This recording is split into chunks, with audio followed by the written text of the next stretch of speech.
57, 76, 100, three numbers, and a fight that has erupted all over again about the man who will one day be king. Because those numbers, pulled from the official record, are being held up as proof of something explosive. That the future King of England is, in the blunt word now splashed across the headlines, Workshy. 57. That is how many royal engagements Prince William reportedly carried out in the first 5.5 months of this year.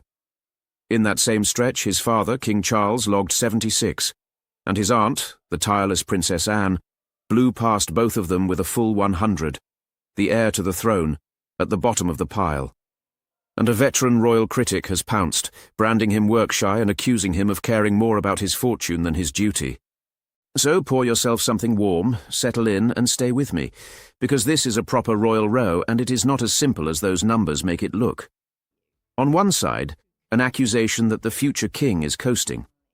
On the other, a fierce defense that he is quietly rewriting the job description of a modern monarch. Both sides are loud, both sides have a real case, and by the end of today, you will be able to referee it for yourself. Here is what I promise you. I am not here to prosecute William, and I am not here to defend him. I am here to lay out both sides of this fight as fairly and forcefully as their own supporters would, put the real numbers on the table, and then hand you the whistle. Because this argument is really about something much bigger than one man's diary. It is about what royal work should even mean in the modern age. Stay with me, because the question underneath the shouting is the one that will define his entire reign. Is this the future of the monarchy, or a retreat from it? This is Richard Valentin. I'm Richard. Let's get into it. It is good to have you here with me again. If you are new to the channel, this is the place where we take a noisy royal story and slow it right down, until you can actually see what is being argued and judge it for yourself. Now, this one comes with a health warning, because it is a story built to provoke. The word Workshy is a weapon chosen to sting, and the whole thing is designed to make you angry, one way or the other. So I am going to do something the headlines will not. I am going to give the critics their strongest case in full and then give the defenders their strongest case in full and refuse to tip the scales for you. My job is to make the fight fair, not to win it. And as always, I will keep the ground clear. The numbers are real and drawn from the official record. The criticism is a real named argument. The defense is a real named argument. And where I offer my own reading, I will flag it. Let's start with the spark that lit all this. Let's begin with where this latest blaze started, because it has a clear source and a clear author. The charge was led by a man named Norman Baker. Baker is a royal author and a former member of Parliament, and, crucially, he has long been one of the sharpest critics of royal spending and secrecy. This is not a neutral observer stumbling onto some figures. This is a committed skeptic of the monarchy's finances, doing what he has done for years. He went to the official record of royal engagements, the centuries-old ledger known as the Court Circular, and he counted. He looked at the period from the 1st of January to the 15th of June this year, and he tallied up who did what. His findings, published in the Daily Mail around the time of William's own birthday, were the three numbers we opened with. King Charles, 76 engagements, Princess Anne, 100, and Prince William, next in line to the throne, just 57. Baker did not stop at the raw count. He reached back to the previous year to sharpen the point, noting that in 2024, Princess Anne carried out well over 400 public duties, while William managed around 166. In his telling, this was not a one-off. It was a pattern, stretching back years.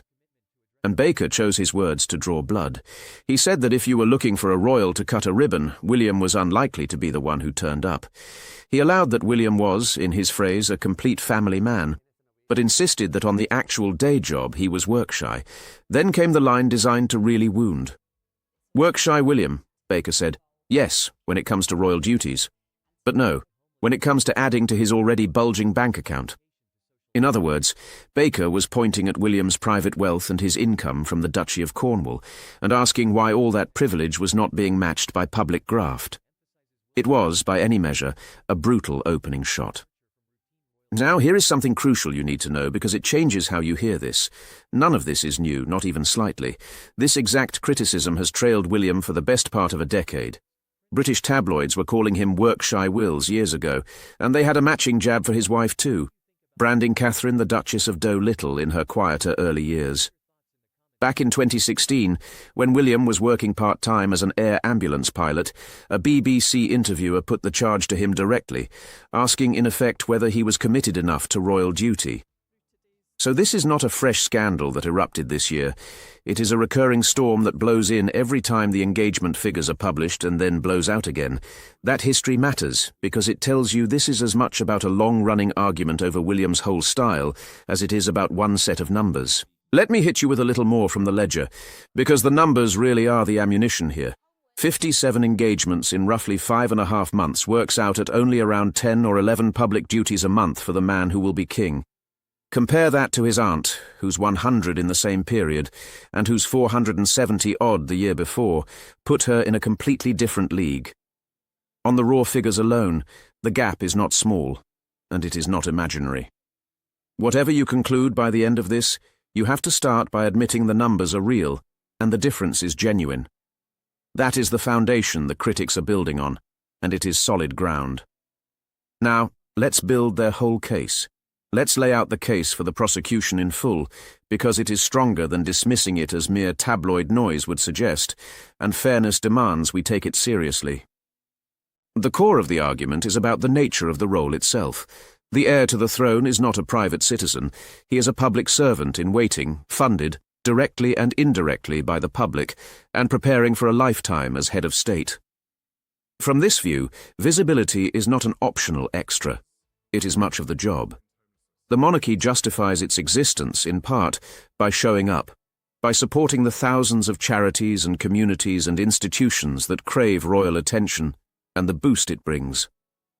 Every engagement the heir does not do is a hospital ward not visited, a small charity not spotlighted, a community left without the lift that a future king's presence provides. On this reading, a low engagement count is not a lifestyle choice. It is a failure to deliver the very thing the role exists for. Then there is the pointed question of the absences. Baker highlighted moments where William was simply not there, including the traditional Easter Sunday service at Windsor in 2025, which both William and Catherine missed. To the critics, these gaps at set-piece royal occasions are part of the same pattern, a future king selectively stepping back from the ceremonial duties that bind the institution together. And ceremony, they argue, is not trivial. It is the visible glue of the monarchy, the shared ritual that reminds the country the institution is present and continuous.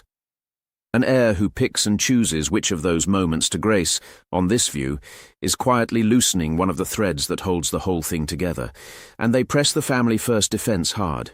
Yes, they say, William has stated firmly that his family must come first, and yes, that is admirable in a father. But, they ask, is it really possible for the heir to the throne to absent himself from public duty to the degree that he does? Other royals have raised families while carrying a far heavier load. Why should he be different? And then the sharpest blade of all, the value for money argument. William benefits enormously from his position. He holds the vast Duchy of Cornwall, which we have covered on this channel, generating tens of millions in private income. He lives a life of extraordinary privilege, entirely because of the role he was born into. The critics argue that with that privilege comes an obligation, and that a future king drawing so much from his position while doing fewer public engagements than his 70-something-year-old father and his 70-something-year-old aunt is simply not giving the public a fair return. Put bluntly, in their eyes, he is taking a great deal and, on the visible evidence, putting in comparatively little. There is a principled version of this argument too, and it is worth stating at its strongest because it is not just envy of the rich. It runs like this. The monarchy is not a private business. It is a public institution, sustained by public money and public consent, and the price of that consent is accountability. If the royals are going to draw significant sums from the nation, then the nation is entitled to some visible measure of what it gets in return. On this view, the court circular, for all its flaws, is one of the very few tools the public has to hold an otherwise secretive institution to account. And when the heir to the throne sits near the bottom of that ledger, year after year, the critics say the public has every right to ask pointedly what exactly it is paying for. Strip away the personal insults, and that is a serious constitutional question, not mere spite. That is the prosecution's case, and I would be doing you a disservice to pretend it has no force. It has real force. But now let's hear the other side, because it hits back just as hard. Let me put a question straight to you before we turn, because your gut reaction matters here. When you heard those three numbers at the start, 57, 76, 100, what did you feel? Did you feel a flash of, yes, the man is coasting? Or did you immediately think, hang on, there must be more to it than a head count? Notice your instinct, because it probably tells you which of these two cases you are already inclined to believe, and the whole point of today is to make sure you have heard the other one just as clearly before you decide. So let's give the defense its full say. Let's turn to the case for the defense now, because it is every bit as serious, and it strikes at the very foundation the critics are standing on. The central argument is devastatingly simple. Counting engagements is a terrible way to measure the value of modern royal work. An engagement, in the court circular sense, is often a brief appearance, a ribbon cut, a plaque unveiled, a room walked through. It is visibility, yes, but visibility is not the same as impact. And William, his defenders argue, has made a deliberate strategic choice to trade volume for depth. Rather than spreading himself thin across hundreds of fleeting appearances, he has poured his energy into a handful of large, ambitious, long-term projects designed to actually change things. Look at what those projects are. There is the Earthshot Prize, his global environmental initiative, a serious, structured attempt to fund and scale solutions to the climate crisis. There is Homewards, his multi-year program to end homelessness across the United Kingdom, which we explored in an earlier episode, a genuine attempt to solve a problem rather than simply raise awareness of it. There is his long-standing work on mental health. And there is the enormous task of running the Duchy of Cornwall, a £1 billion estate he has been reshaping. None of that heavy, behind-the-scenes work, the strategy meetings, the private briefings, the years-long campaigns, shows up as a tick in the court circular. And yet it is arguably far more demanding and far more consequential than a dozen ribbon cuttings. On this view, the engagement count does not reveal that William is lazy. It reveals that the measuring stick is broken. The defenders push further, and they raise the human context the numbers ignore. This is a father of 3 young children, and a husband whose wife faced a cancer diagnosis and treatment in 2024. Any fair person, they argue, would expect a man to be more present at home through a period like that. Now the critics counter that the treatment concluded in 2024, and that the low figures are from this year, so the excuse has an expiry date. And that is a fair point to raise. But the defenders reply that recovery and family stability do not switch off the moment treatment ends, and that a future king choosing to protect his family through a fragile period is not dereliction. It is decency. Reasonable people can weigh that differently, but it is a real and human factor, not a flimsy dodge. And here is the defence's trump card: popularity. For all the Workshy grumbling, William and Catherine remain, by a wide margin, the most popular working royals in Britain. Their standing has held firm, and by some measures grown, even through years of turbulence. If William were truly failing at the job, the argument runs, the public would have turned on him. Instead, they have embraced him. So perhaps the public, unlike the critics, instinctively understands that his quieter, more focused approach is not a retreat at all, but a modern reinvention of what a king in waiting should be. The defenders also throw a hard question straight back at the accusers. Why now, and why this way? They point out that this particular broadside landed in a newspaper right around William's birthday, and they note that the critic leading the charge is a long-standing opponent of the monarchy's spending, not a neutral scorekeeper. To them, this looks less like a sober audit and more like a familiar bit of clickbait, dressed up as accountability, timed for maximum sting. There is a whole commentary now arguing that the court circular itself has become a trap, a centuries-old ledger that reduces the rich, varied work of a modern royal to a crude tally, practically inviting someone to draw up a table each year and point at the man near the bottom. On this view, the metric is not just outdated, it actively distorts, rewarding those who chase appearances and punishing those who choose substance. Retire the ledger, the defenders say, and half of this manufactured outrage disappears with it. There is even a strategic point the defenders make about William and the press. He no longer needs the newspapers on the old terms. He has his own platforms now, his own initiatives, his own ways of reaching the public directly, without submitting to the traditional bargain of access in exchange for coverage. And some argue that this independence is precisely what irritates certain parts of the media, and that a portion of the Workshy drumbeat is the sound of an old relationship losing its grip. Whether or not you buy that, it is a genuinely different lens on why this row keeps flaring. That is the defense, and it is formidable. Which leaves us with a genuine contest, and a deeper question we now have to face head-on. Here is a little play on the very word at the centre of this, Workshy. It is a clever piece of branding, because it decides the verdict before the argument even begins. Call someone Workshy, and you have already assumed that royal work means one specific thing, showing up in public and being counted, but that is exactly the point in dispute. If royal work means volume, then yes, on the numbers, William is shy of it. If royal work means impact, then the label may be measuring the wrong thing entirely. The word smuggles in a conclusion. And once you notice that, you start to see that this whole fight is not really about William's effort at all. It is about a definition. Let's dig into that.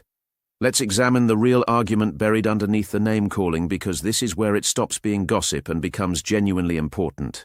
The Workshy row is a proxy for a far bigger question, one the monarchy has been circling for years. How should royal work actually be measured in the 21st century? There are, broadly, two rival philosophies at war here, and the engagement numbers are just the battlefield they happen to be fighting on. The first philosophy is the traditional one, and it is embodied by Princess Anne and, increasingly, by King Charles. On this model, the monarchy earns its place through sheer presence and tireless service. You show up again and again to everything, for everyone, everywhere. The value is in the relentless, visible, physical act of being there, of lending the crown's attention to as many corners of national life as humanly possible. By this yardstick, the engagement count is not a crude metric at all. It is close to the whole point, and by this yardstick, William is plainly falling short. The second philosophy is the modern strategic one, and it is the one William appears to have chosen. On this model, the monarchy stays relevant not by doing everything, but by doing a few things that genuinely matter, and doing them properly. Fewer appearances, but deeper impact. Long campaigns instead of quick visits. Effectiveness over volume. By this yardstick, a packed diary of shallow engagements is almost a distraction from the real work, and the court circular, that centuries-old ledger, is an outdated relic that measures motion rather than meaning. By this measure, William is not shirking the job. He is upgrading it. Do you see how the same man looks completely different depending on which philosophy you hold? To a traditionalist, William is a future king who does not turn up enough. To a modernizer, he is a future king wisely refusing to waste himself on ceremonial busywork. They are not really disagreeing about the facts. The numbers are agreed. They are disagreeing about what royalty is for. By my reading, that is the true heart of this story. And it is why the Workshy argument keeps coming back year after year and never resolves. It cannot resolve because the two sides are measuring against different rulers entirely. And there is a genuinely interesting twist that deepens it further. Some defenders argue that the very existence of the court circular as a public scorecard is the problem, that reducing royal work to a countable ledger invites exactly this kind of shallow table-making criticism, and that it is well past time the monarchy found a better way to show what it actually does. The critics reply that without some public measure, the royals become entirely unaccountable, free to draw millions from the public while doing as little as they please with no way to check them. And that, too, is a fair worry. So even the scorekeeping itself is contested. Should we be counting at all? Notice how neatly the two sides talk past each other on this. The traditionalist looks at 57 engagements and sees a simple, damning fact. The modernizer looks at the same 57 and says, that number does not include the year he spent building a homelessness program, or steering a billion-pound estate, or running a global environmental prize, so the number is close to meaningless. Neither is lying. They are just refusing to accept each other's scoreboard. And here is the uncomfortable truth for both camps. There is currently no agreed way to measure the thing they are arguing about. We can count appearances precisely, but we have no good way to count impact. So the debate is doomed to be fought with the only numbers we have, even though both sides half agree those numbers do not capture what matters most. That, in a sentence, is why this argument is unwinnable, and why it will keep returning. I will admit something to you here because it shifted how I see the whole row. When I first saw the numbers, my instinct, like a lot of people's, was a quick, unflattering judgment. The figures seemed to speak for themselves. It was only when I sat down and actually mapped out what William spends his time on, the years-long projects, the estate, the campaigns that never show up in a ledger, that I realized how much the headcount hides. I do not say that to take his side. The critics may still be right that he should do more of both. I say it because it taught me how easily a single, clean number can feel like the whole truth, when it is really only a sliver of it. That is the trap this story is built on, and catching myself in it is what I most wanted to share with you. Let's turn finally to the stakes, because this is not just a squabble about one man's diary. It is about the kind of king he is going to be. William is no longer a distant heir. He is the next king, and barring the unforeseen, he will one day sit at the very center of this institution. So the approach he is taking now is not a passing phase. It is, in all likelihood, a preview of his entire reign. If he becomes king as the man his critics describe, then the monarchy of the future is one that does less, appears less, and asks the public to accept a more remote, less visible crown. If he becomes king as his defenders describe him, then the future is a leaner, sharper monarchy that trades the endless ribbon cuttings of the past for a smaller number of serious, world-changing missions. These are two very different futures, and the Workshy debate is really the first argument about which one we are getting. There is a real risk on each side, and honesty demands we name both. The risk for William, if the critics are right, is that a future king who is not seen enough slowly loses the public's affection, because a monarchy that retreats from view can start to feel pointless, an expensive irrelevance. Visibility, after all, is part of how the crown earns its keep in people's hearts. But the risk on the other side is just as real. A future king who chained himself to a relentless treadmill of shallow appearances might preside over a busy, exhausted and ultimately hollow monarchy, one that is everywhere and yet stands for nothing in particular. William appears to be betting that depth will matter more than volume in the century ahead. It is a genuine gamble, and we will not know for years whether he has bet right.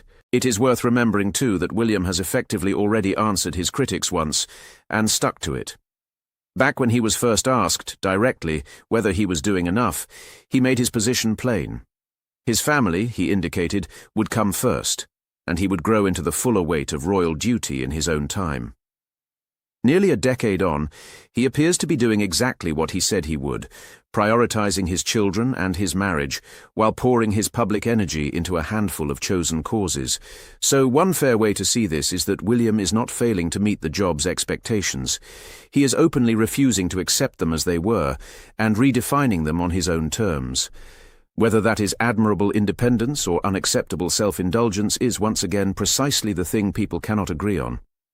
But it is at least a consistent and deliberate choice, not an accident of laziness. And that leaves us with the question I want to hand to you. When you weigh it all up, the real numbers, the fierce criticism, the formidable defense, which is it? Is Prince William a future king coasting on privilege, hiding behind his family and his fortune while older relatives carry the load? Or is he a quiet modernizer, refusing to measure his worth by an outdated ledger and reshaping the monarchy for a new age? By my reading, the honest truth is that the jury is genuinely still out, and anyone who tells you the answer is obvious in either direction is selling you a conclusion rather than the facts. The numbers are real. So is the defense. What you make of the collision between them depends entirely on what you believe a monarchy is for, and that in the end is a question only the public can answer. Before we close, a quick word on where this goes. This argument is not going anywhere. As long as the court circular is published, someone will draw up a table, and William's numbers will land near the bottom, and the row will erupt all over again. The deeper question of how a modern monarchy should measure its own worth will only grow louder as William moves closer to the throne. I will keep following it, and when the next flashpoint comes, you will hear it broken down right here, the same fair way. And that is where we will leave it today. Thank you for staying with me through the refereed version of a fight that is usually staged as a straight knockout. I know the easy videos on this are all prosecution or all defense, all outrage or all worship. The fact that you chose the one that actually puts both cases in the ring and lets you score it yourself means a great deal, and it is the reason I keep making these. Now I genuinely want to hear your verdict, and I suspect you will be split right down the middle, which is exactly what makes it worth asking. Is it Workshy William, a future king not pulling his weight? Or is it a smart modern prince redefining the job on his own terms? And here is the bigger one.